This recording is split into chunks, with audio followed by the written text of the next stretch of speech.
প্রিয় ভক্ত, আপনাদের সকলকে বসন্ত পঞ্চমী এবং রাধাকৃষ্ণের রাসযাত্রার রাসের কৃষ্ণপ্রীতি শুভেচ্ছা জানাই।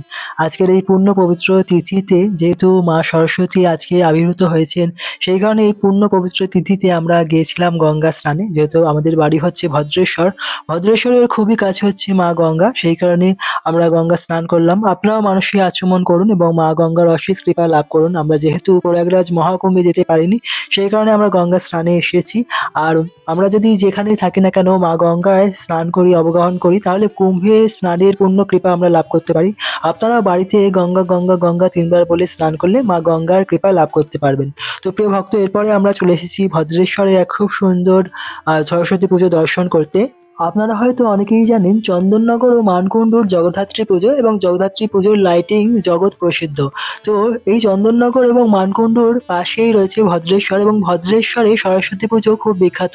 এখানে রয়েছে গভর্নমেন্ট কলোনি, সেখানে প্রতি বছর খুব বড় করে সরস্বতী পুজো হয়, মেলাও বসে। আমরা সেই মেলা আপনাদের আগামীকালকে দর্শন করব, কিন্তু তার আগে আমরা এখন চলে এসেছি ভদ্রেশ্বরে আরও একটি সুন্দর সরস্বতী পুজো আপনাদের দর্শন করাতে। দেখুন কত সুন্দর এই প্রতিমাগুলি নির্মাণ করা হয়েছে, মাটি দিয়ে নির্মাণ করা হয়েছে, কিন্তু মনে হচ্ছে যেন সত্যিকারের মানুষ দাঁড়িয়ে আছে, এবং এত সুন্দর গ্রামীণ পরিবেশ, মনেই হচ্ছে না যেন মূর্তি দাঁড়িয়ে আছে, সাক্ষাৎ মানুষ বলেই মনে হচ্ছে সবপ্রতি এই মূর্তিগুলোকে।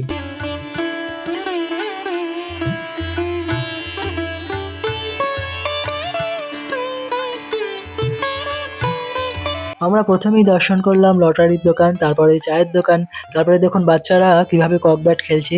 এবং আজকের দিনে যে মা সরস্বতী সকলকে বিদ্যা প্রদান করেন, সেই কারণে প্রাইভেট পড়তে আসছে দুটি ছাত্র, আর মাস্টারমশাই একটা ছাত্রকে তিনি বিদ্যা দান করছেন। মা সরস্বতী হচ্ছে বিদ্যার দেবী, সেই কারণে আমরা যদি আজকের দিনে মা সরস্বতীর কাছে প্রার্থনা করি, বন্দনা করি, তাহলে মা সরস্বতী আমাদের বিদ্যা প্রদান করেন। দু ধরনের বিদ্যা আছে, একটা জড়বিদ্যা, একটা হচ্ছে পরাবিদ্যা। ভক্তরা সাধারণত পরাবিদ্যা অর্থাৎ কৃষ্ণ ভক্তির কামনা করে, কৃষ্ণ ভক্তির লাভের যে বিদ্যা সেটিই কামনা করে। তো দেখুন মা সরস্বতীকে দর্শন করবার পর আমরা এখন এই যে গ্রামের সবজি মার্কেট সেটা দর্শন করছি।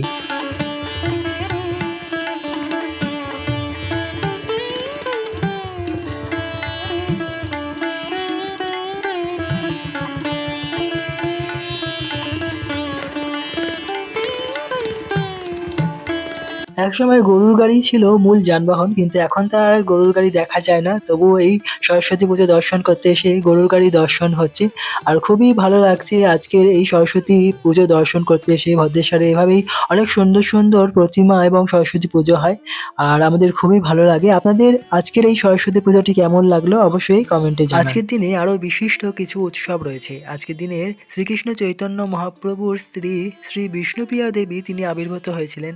এছাড়া পুণ্ডরিক বিদ্যানিধি, তিনি হচ্ছেন রাধাকৃষ্ণের লীলায় রাধারানীর পিতা, এবং কলিযুগে তিনি পুণ্ডরিক বিদ্যানিধি হিসেবে আবির্ভূত হয়েছিলেন, ওনার আবির্ভাব তিথি। এছাড়াও আজকের দিনে রাধাকৃষ্ণের বসন্ত রাস উৎসবটি হয়েছিল শ্রীধাম বৃন্দাবনে, অর্থাৎ সমস্ত গোপিকারা রাধাকৃষ্ণকে বিভিন্ন ফুল দিয়ে সাজিয়েছিলেন এবং রাস হয়েছিল। সেই কারণে আজকের দিনে বৃন্দাবনে রাধাকৃষ্ণকে খুব সুন্দর ফুল দিয়ে সাজানো হয়, বিশেষ করে হলুদ রঙের ফুল দিয়ে সাজানো হয়। এই কারণে আজকের দিনটি অত্যন্ত মাহাত্ম্যপূর্ণ বিশেষ উৎসবের দিন আজ। আগামীকাল হচ্ছে অদ্বৈত সপ্তমী, শ্রী অদ্বৈত আচার্য প্রভুর আবির্ভাব তিথি। তো অদ্বৈত আচার্য প্রভুর শ্রীপাঠ শান্তিপুর আমরা আপনাদের দর্শন করাবার চেষ্টা করব। তো আগামীকালকেও ভদ্রেশ্বরের যে মেলা, সরস্বতী পুজোর মেলা, সেই ভিডিও আপনাদের জন্য আসতে চলেছে। তাই আপনারা সকলে আমাদের সঙ্গে থাকুন, সুস্থ থাকুন, ভালো থাকুন। হরে কৃষ্ণ, রাধে রাধে।